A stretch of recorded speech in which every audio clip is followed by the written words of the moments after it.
That ain't Blueface. That is not Blueface. They did the same with Gucci when Gucci got out. Kanye West popping up and claiming Blueface is a clone had the internet glitching like a cracked screen. Cloning rumors always swirl, but this one hit different. The Blueface people knew before prison didn't match the one who walked out. He looked heavier, moved different, talked different, and didn't chase the same drama he used to. Believe that there's clones. We don't believe that because we don't feel like we have the technology. From the moment he stepped outside, folks were like, hold up, who is this?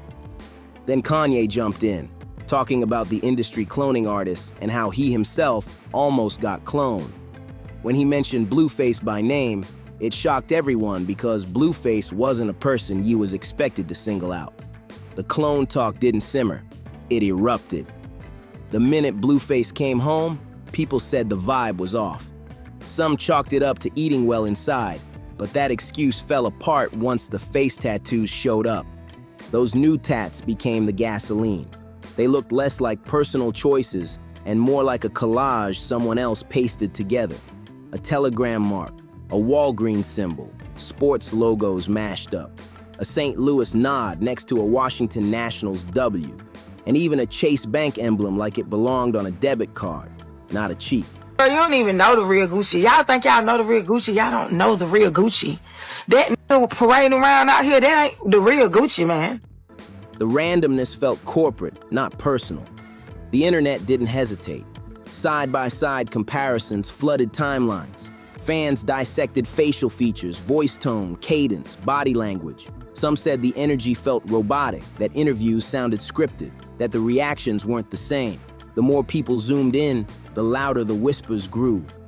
When Blueface was asked about the strange logo choices, his explanations didn't calm anything. They raised more eyebrows. So when Kanye resurfaced with claims that cloning in the industry is real and hinted Blueface might be a swap, the whole thing detonated. Suddenly people were connecting dots they'd ignored before.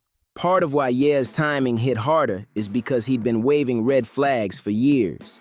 He once shared a chilling message he said came from a Hollywood power figure during the storm when he was feuding with the industry. The text laid out two options. I just put two. I just put two. I just put you in it, but Sit down and talk within approved boundaries, or get institutionalized and medicated back into zombie land with a cold line about how play dates with the kids just won't be the same. It didn't read like a joke, and it didn't sound like a movie script. It sounded like control. That's when the cloning conversation shifted for some people, from "this is crazy" to "what if?" So when Ye pointed at Blueface, the internet reached back to the most notorious clone rumor of the past decade, Gucci Mane. When Gucci came home, he looked transformed. Slimmer face, six-pack abs, a cleaned-up voice, and a calmer presence. People swore his ice cream tattoo looked lighter, like a recreation. Hobson trolled the moment by pretending to be Gucci's clone, which only poured fuel on a rumor the internet already loved. Gucci later explained that he'd just changed, cleaned up his health, mindset, environment, and circle. To some, that mature tone only deepened the suspicion because the old Gucci would never have spoken that way. Then an ex amplified it further by alleging he'd died inside and been replaced, an unproven claim that still ricochets around forums. With that backdrop, Blueface's return felt too familiar. A physique shift, a personality switch, an odd new vibe, plus the head-scratching tattoo map. To fans already primed by the Gucci saga, it looked like the same movie with a different lead. The idea wasn't just he changed, it was he got swapped. That's where Cat Williams stepped in and turned the dial higher. He backed Ye's talk about Blueface possibly being cloned and laid out why Hollywood could get away with it so easily. According to Cat, the system banks on silence, confusion, and distraction. Most people won't question anything, those who do get labeled crazy and ignored.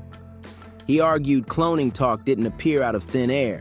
It started with animals, quietly scaled, and then the testing moved toward high-visibility humans who influence public attention. Whether you believe him or not, his confidence made people revisit the pattern with fresh suspicion. The Blueface timeline only made it easier for conspiracy talk to bloom. Before prison, he was known for chaotic charisma, messy public drama, and that trolling, carefree attitude. After, the energy felt dialed down, then abruptly scrambled. Heavy frame, strange tattoo choices, different speech rhythms, and a muted spark when it came to music. Some listeners said new songs lacked the off-the-wall instinct that defined his rise. Normally you shrug and call it a cold streak, but laid against Ye's claim and the Gucci parallels, the internet started treating it like Exhibit B. The tattoo discourse wouldn't die. Personal tattoos usually tell a story, names, memories, symbols with meaning. The Blueface collection looked like logos stacked out of a brand deck. People kept asking who benefits from a Telegram icon on your face, why a banking logo, why an MLB mark that doesn't align to your city, why symbols that don't add up to identity. The randomness felt curated by committee, not chosen by an individual with a sensibility the public already knew. That's the emotional engine behind clone rumors. It isn't just that someone looks different, it's that the change looks choreographed. Fans are experts at noticing micro shifts. A smile that doesn't land the same, a laugh that's there but empty, a swagger that slows down by half a beat. They build parasocial maps in their heads. When the landmarks move, they start asking who moved them. None of this proves anything. Prison can transform people.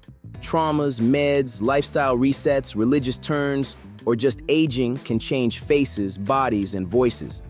Artists pivot personas all the time. But the internet doesn't run on evidence. It runs on pattern recognition and vibes. And right now, the vibes are screaming anomaly. What gave this rumor extra legs is how tightly it fits the culture's favorite cautionary tale. The industry takes raw, unruly energy and replaces it with something smoother, safer, more controllable. When the upgrade looks like a different person, physically and spiritually, clone talk becomes a shorthand for they broke him and rebuilt him. It's less a literal claim and more a metaphor fans use to explain why the magic feels gone. Kanye's history fuels that reading. Whether you view him as truth-teller or chaos agent, he has repeatedly described institutional pressure to conform, to quiet down, to be remade.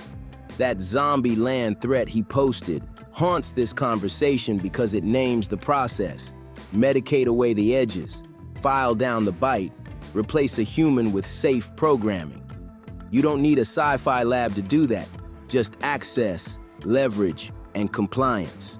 Cat Williams' framing adds the final piece. If cloning rumors can be dismissed as crazy, those in power can keep doing whatever is actually happening, sculpting public figures into marketable shapes without much interference. Fans hear that and think, we're not just being paranoid, we're noticing the same beats repeat. Meanwhile, Blueface's own answers about the tattoos didn't land. They read as glib or off-target at a moment when people wanted specificity. Why those marks? Why that placement? Why now? The mismatch fed the narrative instead of closing it. And online, once a narrative locks in, it's almost impossible to pry loose. None of this settles the question. There's no proof of cloning, only a pile of oddities, familiar transformations, and two loud voices, Kanye and Kat, saying the quiet part out loud. Maybe Blueface just changed. Maybe he's wrestling with the kind of internal storm that flips a person inside out. Maybe the tattoos really are just trolling at scale. Or maybe fans are right that something deeper shifted. If not in DNA, then in direction. What's undeniable is the reaction. People are unsettled. They see someone who used to radiate a very particular chaos step back into the world, some chalked it up to eating well inside. And they reach for the language the culture has race tattoos showed up. Clone isn't just new tats became the gasoline. It's a verdict on authenticity. They look less like personal choices, the internet's way of saying more like a collage. This doesn't feel someone else pasted together. And that's why the comments keep stacking up. A Walgreens symbol. You can clearly see something happened to him in jail. A St. Louis nod next to a Washington Nationals W. Body double, and even a Chase Bank emblem. Why do the first features feel engineered, not a cheat? The specifics vary, but the sentiment doesn't. The person they expected did not come back. and the replacement, whatever you want to call it, doesn't move the same. Maybe that's unfair. Maybe it's the cost of being known by millions who think they own your blueprint. Or maybe it's a warning worth hearing. When the crowd that made you start saying they don't recognize you, something's broken. Whether by choice, by force, or by myth, the internet won't let die.